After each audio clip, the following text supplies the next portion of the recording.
There is something that few women know. When a man feels such a deep desire for you that it overwhelms him, he doesn't always move closer. Sometimes he does the exact opposite. He appears distant, confused, perhaps even cold, and you wonder, am I losing him? Has he stopped feeling anything?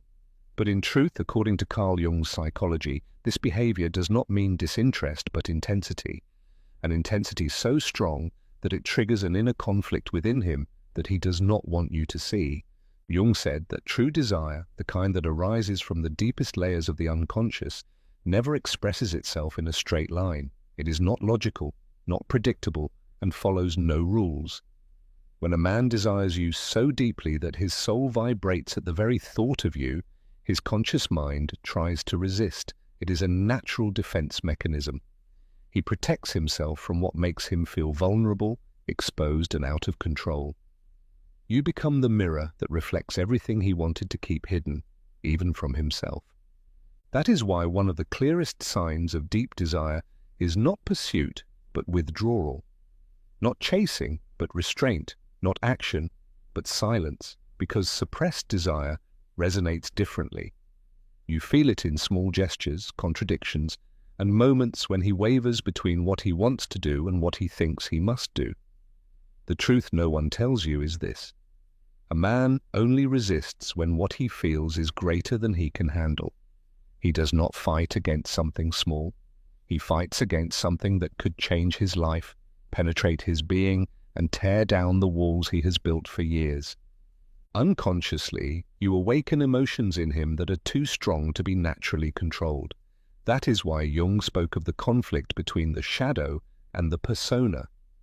The shadow is the raw, genuine, instinctive desire. The persona is the social mask that tells him he must stay in control. So when he withdraws, avoids you, or seems confused, it is not because he feels nothing, it is because he feels too much. In this video, I will show you the clearest signs from Jungian psychology that this man is not running from you, but from his feelings. Signs that reveal a deep, quiet, and almost uncontrollable desire. Signs that show he is holding back precisely because he desires you more than he can admit to himself. First sign, suppressed desire. According to Carl Jung, what is repressed never disappears. It only changes form. When a man feels such a strong desire for you that he doesn't know how to handle it, his body and behavior begin to betray this inattention. This is the first major sign: suppressed longing. This desire doesn't express itself openly, but flows through silence, fleeting glances, and contradictory gestures. A man who truly desires you won't always tell you. On the contrary, he tries to hide it. He doesn't want you to notice how his breathing changes the moment you enter a room. He doesn't want you to see how his eyes seek yours, only to turn away quickly, as if he had done something forbidden. This visual escape is not a sign of rejection, but of vulnerability.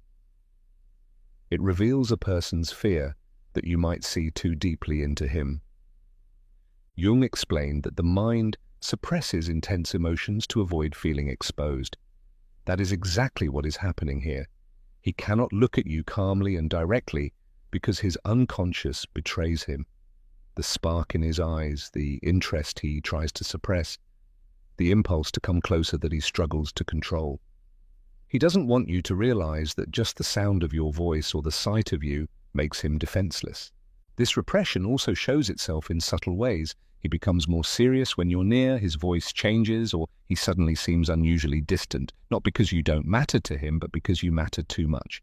This distance is a form of self-defense, a mechanism to protect himself from the intensity that overwhelms him. Another sign of suppressed desire is that he avoids certain conversations that might touch him emotionally.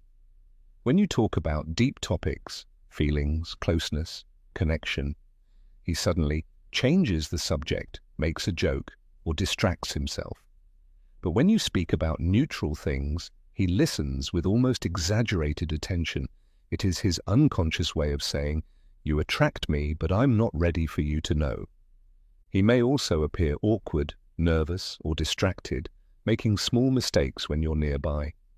It is that energy Jung described as the power of the unconscious, an energy rising to the surface while he desperately tries to control it, because if he allowed it, his entire facade would collapse. And here lies the key. Suppressed desire does not mean lack of interest. On the contrary, it is proof that his interest is too strong. He doesn't withdraw because he doesn't care. He withdraws because the intensity overwhelms him. He controls himself because he fears acting impulsively. He hides because he's afraid you'll see how deeply you move him, how much you unsettle and disarm him. This first sign is crucial because everything he tries to hide ultimately becomes the most visible. If you pay attention, you'll notice that his silence screams louder than his words. Second sign, his inner struggle with attraction. There are men who desire, and men who desire too deeply. When a man desires you with this unconscious intensity, the kind of attraction Jung described as the meeting of two archetypes, his behavior becomes contradictory. Not because he doesn't know what he wants, but because he knows exactly what he wants, and that frightens him. The second major sign that he is fighting his feelings is this inner conflict, a quiet battle between desire and self-control. Jung spoke of the tension between the persona, the social mask he maintains, and the unconscious impulse that draws him toward you. It is a struggle between two forces, the rational and the instinctive. He wants to come closer to you, yet he holds back. He wants to talk to you, yet he stays silent. He wants to look at you, yet his gaze turns away. Amid all these micro-decisions, his energy becomes inconsistent. One day he sends you strong signals, the next he seems distant. This is not manipulation, not a game. It is an emotional storm he doesn't know how to manage. His inner struggle becomes most visible in moments of closeness. When a deep conversation arises between you, shared laughter, or a quiet, intimate silence, he often withdraws afterward. He texts less, seems cooler, acts as if nothing happened. But something did happen, and that's precisely why he pulls away. That closeness activates emotions in him that overwhelm him. You can also recognize it by his contradictions. He says he doesn't want complications, yet he seeks you. He claims he isn't ready, yet he cares about you. He insists he wants distance, yet he reappears when you least expect it. Jung explained that suppressed desire does not express itself directly, but through oscillating movements, approach, withdrawal, approach again, an attempt by the unconscious to regulate itself. Another sign of this inner struggle is his excessive need for self-control. He tries to appear calm, composed, reasonable, but his body doesn't cooperate. He appears stiffer, more tense, more alert to every word you say. You can feel that he is too aware of his own presence, as if he weighs every syllable to avoid revealing too much. And as soon as he senses he might lose control, he activates defense mechanisms. He distances himself, jokes, changes the subject, or suddenly behaves confusingly. But behind all this lies the same cause. His attraction to you is so strong that he must resist it in order not to feel vulnerable. This inner struggle is one of the clearest signs, because a man only fights against something that truly touches him deeply. Superficial things do not cause conflict, only the deep ones do, and when he wrestles with this contradiction, it's because you've awakened something in him that he can't control, something that challenges, moves, and disarms him. Third sign, the emotional tension in his body. The body never lies. Jung said that when the mind suppresses desire, it doesn't disappear. It shifts into the body, transforming into involuntary gestures, micro-expressions, into an energy that vibrates between two people even when neither speaks a word. And this is one of the clearest signs that a man desires you so deeply that he is trying to resist it. His body is tense, reactive, alive, even when he outwardly appears calm. When he's near you, his posture changes.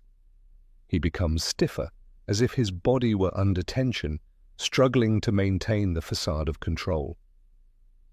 or the opposite happens.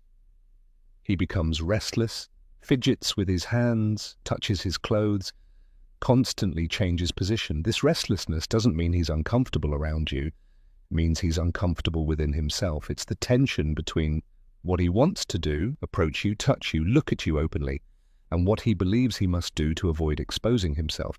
Pay attention to his breathing. A man who tries to hide his desire breathes in two ways, very shallowly, as if afraid his chest might betray him, or very deeply, as if trying to calm the inner tension that overwhelms him. The body mirrors the intensity of the unconscious. It beats faster, reacts more strongly, becomes active without his conscious decision. And then there are the glances he cannot control, not the direct ones, which he avoids, but those fleeting, quick, almost invisible looks. He watches you when he thinks you won't notice, and as soon as you catch him, he looks away, as if eye contact were too intimate, too dangerous for his mask of self-control. Jung called this escapes of the unconscious, behaviors that slip through when emotions are stronger than willpower. Another clear sign shows in his physical reaction to your presence. When you approach, he tenses. When you move away, he seems to relax, but never completely, because the tension doesn't come from physical distance, but from emotional distance. It says, I want to come closer to you, but I mustn't. I want to touch you, but I can't. I want to say what I feel, but I don't dare. Notice his unconscious gestures, how he mirrors your movements, adopts your posture, repeats the same words or expressions. This is a classic sign of unconscious attraction. His body tries to synchronize with yours even while his mind resists. And perhaps the clearest sign of all is his inexplicable nervousness. With you, he behaves differently than with others, more attentive, more reactive, more connected than he wants to admit. It's as if his body were responding to a force he cannot control. Jung said that the body is the bridge between the conscious and the unconscious. It reveals what the mind tries to hide. So when he seems tense, controlled, restless, or contradictory, it's no coincidence, it's not disinterest, it's desire. A desire so strong that his body feels it before his mind accepts it. Because when a man resists, his mind can lie, but his body never can. Fourth sign, the unconscious approach. No matter how hard he tries to resist, no matter how much he fights his feelings, the unconscious always finds a way to move toward what it desires. And that is one of the most revealing signs of all. He approaches you without realizing it. It's a quiet, subtle, almost accidental movement, but constant. Jung said that the psyche always moves toward what completes it, even when the conscious mind tries to stop it. A man who desires you deeply may seem to maintain distance at first glance, yet in the details he cannot control, he comes closer than he intends. You notice it when he suddenly shows up in your environment, coincidentally, in the same place at the same time, doing things he never did before. This isn't coincidence, it's his desire unconsciously pulling him toward you. He finds excuses to talk to you, trivial things that don't require a real conversation, but allow him to stay present in your life. I just wanted to ask you something quick, or I saw this and thought of you. These aren't questions, they are bridges, threads he throws out so as not to lose the connection. Another sign of this unconscious approach is his strong interest in your life. He asks questions he doesn't really need to ask. How are you? What are you doing? How do you feel? What are your plans? Seemingly casual, but with an attention too intense to be mere politeness. It's his unconscious trying to enter your emotional world while his mind hasn't yet realized it. Even when he tries to stay neutral, his body language betrays him. He leans towards you, listens attentively, reacts emotionally to your words. It's as if his energy orbits around you. Jung explained that deep attraction works like a psychological magnet, invisible but palpable. And the clearest sign of all, he always comes back. Even if he distances himself for a few days, even if he says he needs space, he always finds a way back to you. This return is a silent confession. His desire is stronger than his resistance. His mind wants to flee, but his soul does not. This unconscious approach also reveals itself in his sensitivity toward you. He notices details that others overlook. When you change your appearance, when your mood shifts, when you become quieter. His attentiveness is a form of emotional closeness that he cannot control because it stems from his desire. And here lies a truth that few women understand. A man who unconsciously moves closer to you is a man who feels more than he can bear. Because no one fights against something that means nothing to them. No one returns to a place where they feel no connection. No one seeks closeness to something that doesn't attract them.